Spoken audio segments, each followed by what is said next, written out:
Good morning students. बेटे आज economics में हम करेंगे third lesson start. Third lesson करेंगे जिसका नाम है थ्योरी ऑफ सैम्पलिंग। बेटे थ्योरी ऑफ सैम्पलिंग में हमारे पास दो मेथड आते हैं। एक तो होता है सेंसस मेथड, एक होता है हमारे पास सैम्पलिंग मेथड। जो सेंसस मेथड है वो हमें एवरी आइटम के बारे में कहता है कि जो भी आपने कलेक्शन करनी है डाटा की, वो हर आइटम को ऑब्जर्व करा जाएगा, हर आइटम को देखा जाएगा।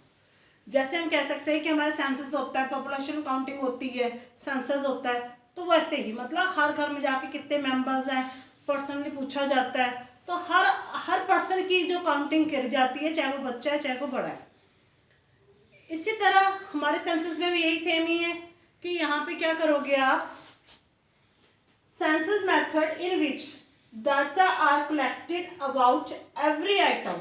यहाँ पे जो स्ट्रेस देना है हमें एवरी आइटम पे देना है, ये आपका लिखाना जरूरी है क्वेश्चन में कि यहाँ पे जो भी हम मेथड, इस मेथड में जो भी यूज करेंगे वो क्या होगा, about every item, her item की बात करेंगे। यहाँ पे आपकी बुक में एग्जांपल दी हुई है मारुति कार की कि अगर आपने कलर कंपोजिशन देखने हैं कि कितने कलर्स की कार मतलब इंडिया में बिकी हुई हैं, तो बेटा आपको हर कार को देखना पड़ेगा, हर कार की काउंटिंग करनी पड़ेगी, तभी आप बता सकोगे ना भाई कितने कार है, कितने कलर की कौन सी कार ज़्यादा है।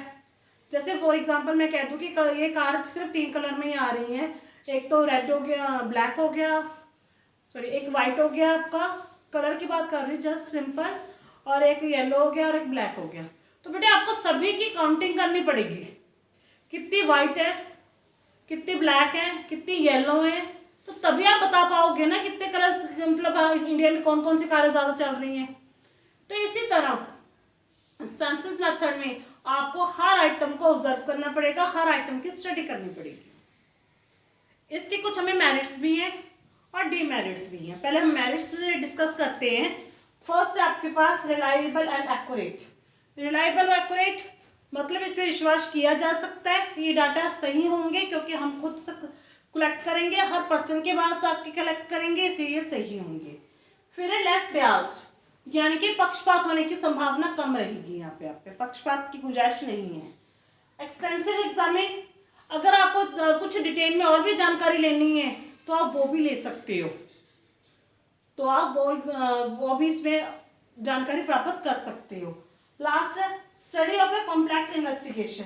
अगर आपके पास कोई मुश्किल डाटा है तो उसकी स्टडी ध्यान से आप इस मेथड के जरिए, क्योंकि यहाँ पे सारी चीज़ें होंगी आपके पास, इसमें आप वो मेथड यूज़ कर सकोगे। डीमेरिट कॉस्टली, महंगा ये मेथड आपका, क्योंकि हर चीज़ को आपने काउंट करना है तो आपके लिए टाइमिंग बहुत कंज्यूम होगा यहाँ पे और पैसा भी बहुत लगेगा। इनकन्वीनियंट, असुविधाजनक है, ज़्यादा मतलब फैसिलिटी नहीं देता ये कलेक्शन वालों को, इन्वेस्टिगेटर को। डिले, सभी के बारे में काउंटिंग करनी है, सभी पूरे इंडिया में देखना है आपने कौन सी पॉपुलेशन कितनी है या फिर मारुति कार कितनी बिकी हैं, तो बेटे डिले तो हो गई, देरी मतलब। और लास्ट है पेरिशेबल आइटम्स। पेरिशेबल आइटम पे ये मेथड सक्सेसफुल नहीं है। इसकी एग्जांपल देखती हूँ। आप किसी स्वीट शॉप पे खड़े हो, आपको कोई स्वीट लेनी है, तो आप क्या करोगे, क्या हर चीज को खा के देखोगे आप, क्योंकि यहाँ पे तो हमने बात करी है एवरी आइटम की। तो अगर आप रसगुल्ले लेने गए हो बाजार में, स्वीट शॉप पे के ऊपर खड़े होकर ले रहे हो, तो क्या आप सारे रसगुल्ले खा के देखोगे, क्या एक को खा के पता चल जाएगा आपको।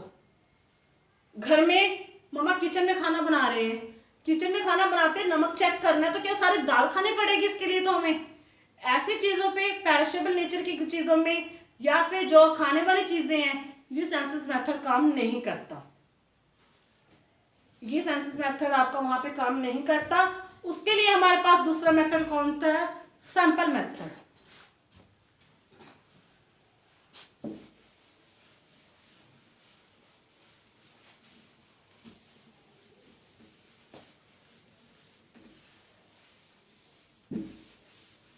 सेकेंड मेथड है हमारे पास सैम्पलिंग, यानी कि सैंपल मेथड। सैम्पलिंग भी बोल देते हैं इसे हम, सैंपल भी। सैम्पलिंग मेथड में क्या होगा, आपके पास आप एक सैंपल लोगे, जो कि पूरी क्लास को रिप्रेजेंट करेगा आपकी। क्लास मतलब यहाँ पे एक वर्ग से ले रही हूँ मैं, तो आपके पूरी क्लास को ये मतलब रिप्रेजेंट करेगा। जो आप सैंपल चूज करोगे, जो आप सैंपल चूज करोगे वो पूरी क्लास को रिप्रेजेंट करेगा आपका। तो यहाँ पे क्या है, यहाँ ये मेथड यहाँ पे बहुत सुटेबल है, खाने वाली चीज़ों में तो खास करके सुटेबल है, क्योंकि मम्मा ने राइस बनाए हैं घर पे, तो एक दो राइस हम इस तरह करके मतलब देख लेते हैं, खा के देख लेते हैं, हाँ भी सारे राइस कुकर में पक गए होंगे आपके। दाल है, दाल में नमक सही होगा, अगर एक चम्मच में सही है तो सारे दाल में सही होगा। तो वो जो चम्मच है आपका, वो क्या कर रहा है, आपकी सारी दाल जो कुकर में दाल पड़ी है आपकी, उसको रिप्रेजेंट कर रहा है। इसी तरह क्लास, बेटे यहाँ पे मैं बार बार एक बात 3-4 बार लगातार बोल चुके, क्लास, क्लास का मतलब वो क्लास है जिसमें आप पढ़ते हो। क्लास में यहाँ का मतलब एक वर्ग से है, एक कैटेगरी से है। तो सैंपलिंग मेथड वहां पे फेल है, सैंपल मेथड वहां पे फेल है जहां पे आपके पास होमोजीनियस चीजें नहीं होंगी। होमोजीनियस चीजें वो होती हैं जो एक जैसी होती हैं। अगर अलग अलग चीज है आपके पास तो बेटे वहां पे तो ये काम नहीं करेगा ना। इसके आगे जो सैंपल मेथड है उसके भी अपने मेरिट डिमेरिट है। पहले तो हम ये भी कहेंगे एक्यूरेट है, सही है, लैस ब्याज पक्षपात नहीं हो सकता। पर जब हम इसकी डिमेरिट करेंगे तो हम कहेंगे हाँ में पक्षपात हो सकता है। क्यों पक्षपात हो सकता है? कि जो मुझे पसंद है मैंने उसको सैंपल बना लिया। क्योंकि सबसे बड़ी मुश्किल क्या आएगी आपके पास, एक सैंपल क्रिएट करने की आएगी, किसको सैंपल चुना जाए। तो यहाँ पे सैंपल मेथड की अपनी मेरिट डिमेरिट है, सेंसस मेथड की अपनी मेरिट डिमेरिट है। तो दोनों मेथड अपनी अपनी जगह पे अप्लाइएबल है, यानी कि अपनी अपनी जगह पे एप्लीकेबल होते हैं, एप्लीकेबल होंगे।